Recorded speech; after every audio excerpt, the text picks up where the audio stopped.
Hello, everybody. This is Lance Mungia, director of PK Man the movie. I'd like to start by expressing my sincere thank you to Jeffrey for partnering with me on this and to bring this fascinating and important story to a wider audience. And I really want to thank all of you, the New Thinking Aloud community, for your enthusiasm and your support thus far. I work in a vacuum, and it's really great to get your feedback and to know that there are people out there that are rooting for the film to be made as much as I have for the last couple of years and Jeffrey has for a lot longer than that. For those who might be new to our film, we're telling the remarkable true story of Ted Owens, the self-proclaimed PK man, who publicly claimed and often appeared to manipulate large-scale events using psychokinesis with the help of what he called the space intelligences. His predictions and demonstrations included vastly influencing the weather, disasters, as soon as you'll see even NFL football games. Now, we've launched a crowdfunding campaign at pkmanfilm.com, and we've raised significant initial support, again, which I'm very grateful for. But we still need your help to reach our goal. Completing this documentary requires additional sources of income, resources to secure really critical interviews we still need to make sure we have the rights to the footage that we need to do this correctly. And really to make sure that this extraordinary story reaches as wide an audience as possible. And this is it. This is just us making the film. I'm not going through some other system to do this. It's either going to be that we make it or this film doesn't see the light of day, and I have to have this see the light of day. Today, I'm really excited to share a fascinating scene in progress. Now, it's a rough draft, please, but it gives an incredible glimpse into the archival materials that we've already discovered. These include rare newspaper clippings, personal correspondence being reenacted, an original video that documents Ted Owens' astonishing public claims about psychokinetically influencing NFL football. Now, Owens didn't just predict the outcome here. He explicitly claimed that he could directly cause football fumbles, interceptions, even influence behavior at a distance. He would sit in front of his television set at home and just focus on the images and make it happen. Remarkably, these events were documented in advance through his correspondence with Jeffrey and others through mainstream newspapers, and notably featured prominently in the Philadelphia Eagles' own official website in a promotional archival video from the very exact season that we know that Ted Owens was influencing. Now, what's so compelling about Owens' experiments with football, again, is not just the suggestion that human consciousness might influence physical events, which is incredible in its own right. But for me, it's also the profound possibility that the intention alone could shape human behavior. If Owens' claims hold true, then they have profound implications for understanding the true potential of human consciousness.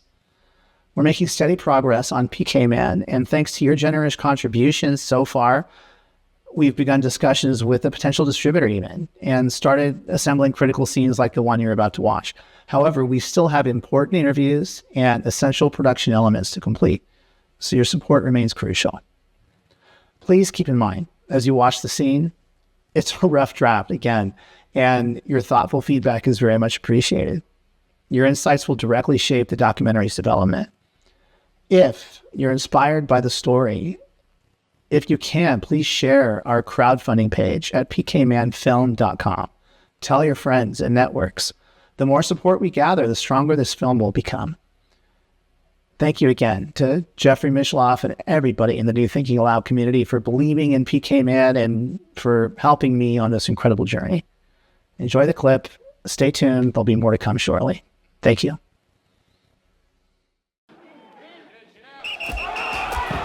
Why do you dare football players to come to Cape Charles and punch me in the nose?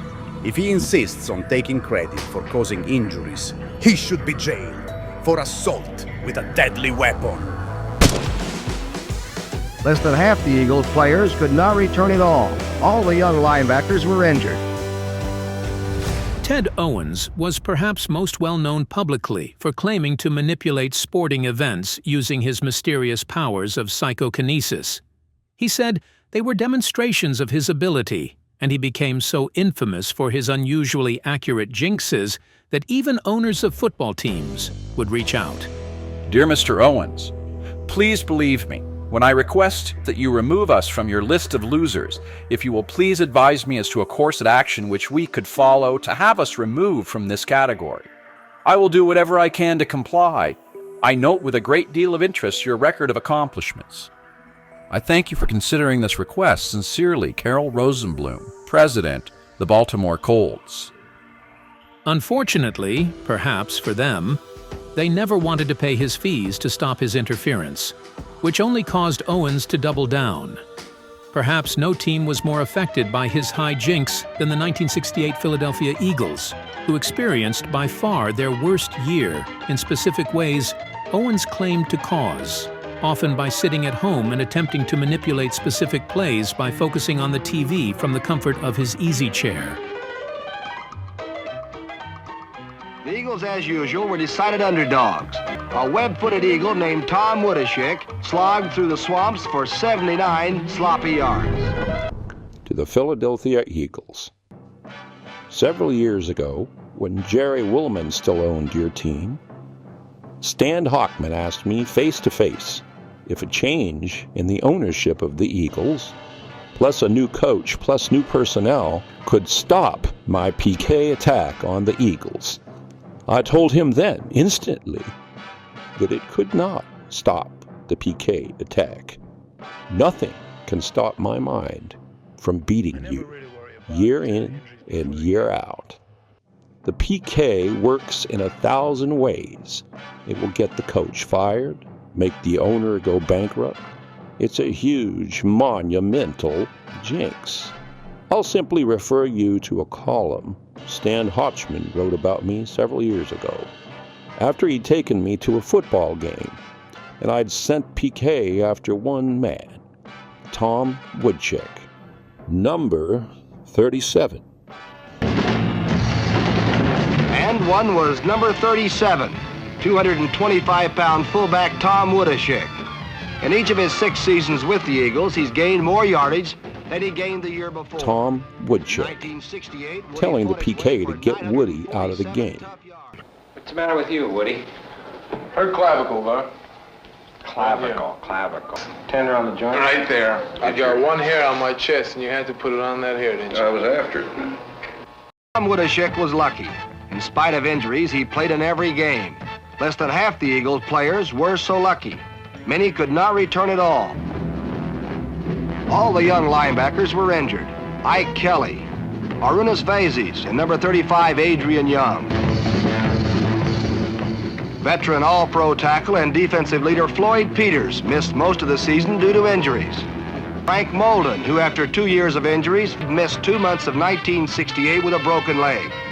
Elected co-captain of the Eagles by his teammates, Woody said, "I won't make any fiery speeches. I'll show them by example." It was an example none of his teammates will forget. And in 10 minutes, Woodchick rushed out onto the field, hit a cowboy in the face, and was thrown out of the game by the officials. In his write-up, Stan Hochman said, "But what flash of insanity provoked him, Woodchick, to rush off the bench with his fist flurry? Ted Owens did it. Honest." He called himself the PK Man. Lightning is my specialty.